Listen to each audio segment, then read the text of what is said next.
Hello everyone and welcome to Rob's Rogues.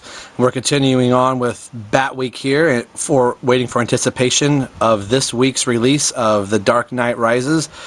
So we're going into the Wayback Machine, if you will, and taking a look at some figures of Batman, Bane, and Catwoman from years past. And the lovely folks at Kenner are bringing this to us today, as this is the Batman and Robin movie Bane, as people are going boo hiss. The movie did have a few things good going for it, and when I say few, there are a few. I can't remember what those few are. Is it the worst Batman movie? Probably. It does have its spots. It's one of the least ones that I have watched in recent years, mainly because just as big as fans of Robin I am, I have a big problem with the way that Robin was depicted. You might as well have just called him Nightwing, but I digress. But the toy line did offer us some really good figures. And Bane, I tell you, this Bane looks so much better than the Batman and Robin Bane that was in the movie by Jeep Swinson, I believe is his name. And if Bane looked like this in the movie, I think it may have changed the whole persona. With the toy line, Kenner got some initial pictures of like, okay, here's what Bane's going to be. And as Kenner was with the movies, their figures didn't always line up with how they looked in the actual movie. There was sometimes a lot of big differences. In this case, this Bane could work very easily with a lot of other Batman action figures if you had them. If you had the animated series Batman, this Bane works very well, although he's a little bit more realistic. I do have the Bane animated series Batman, so this week you will see the animated Bane. Since we're talking about Batman and Robin, I do have the Batman and Robin Batman, aka George Clooney. So these two look very good together. Kind of see their height scale there. Move the camera in a little bit. Let's move Batman out of the way. Now this is one of the few times, and sadly to say for this review, I have lost all the accessories that Bane came with. Does have a hole in the back of his head for his venom tube that came around. They fit to either arm, just depending on how it was clipped. I think in the box they had it clipped to this side, but normally when I had him out and displayed, I had it clipped over here, as he could hold something else in this hand. The many times that I've moved, I think I probably have the tube and then the spike and ball rocket launcher somewhere. It's probably in a box. After I started moving quite a bit, I started putting all the accessories into one big huge Ziploc bag, and I have probably 90% of all of the accessories that came with all of my action figures. But over the course of time, I think I've just lost a couple or misplaced them. So sorry for review's sake, I'm not able to show you the other things and the gimmicks that they did, but I did want to show you how good this Bane was anyway. Just the detailing in the arm, you could see the veins in his arms,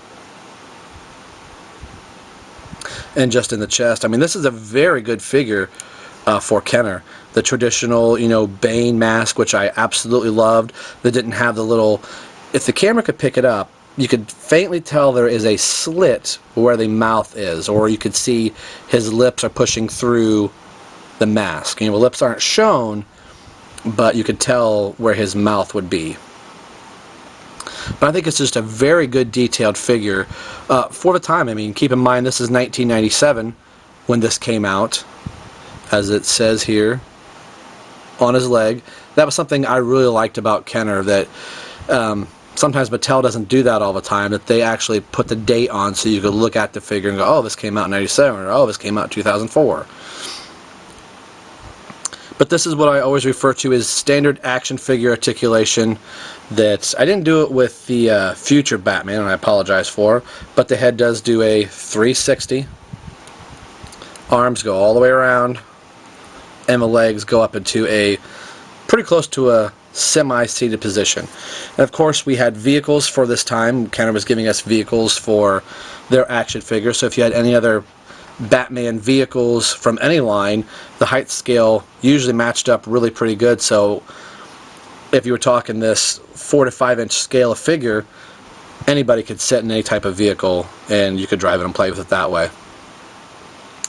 But and to show you size comparison from another Bane that I do have, there is the DC UC Bane. And if you look at the two figures, these are very, very close to each other, as you know he was depicted in the comic books.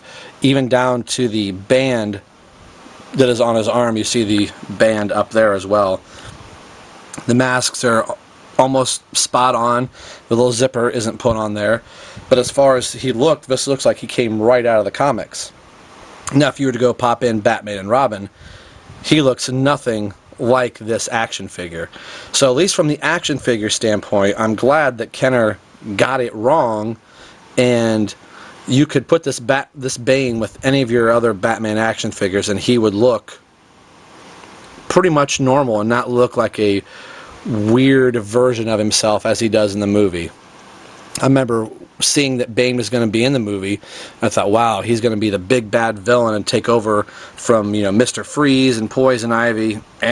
Wrong, not going to happen. You know, Bane's lines were, monkey, smash. I'm in the theater going, no. So even back in '97, I'm like, finally a villain that can match Bane.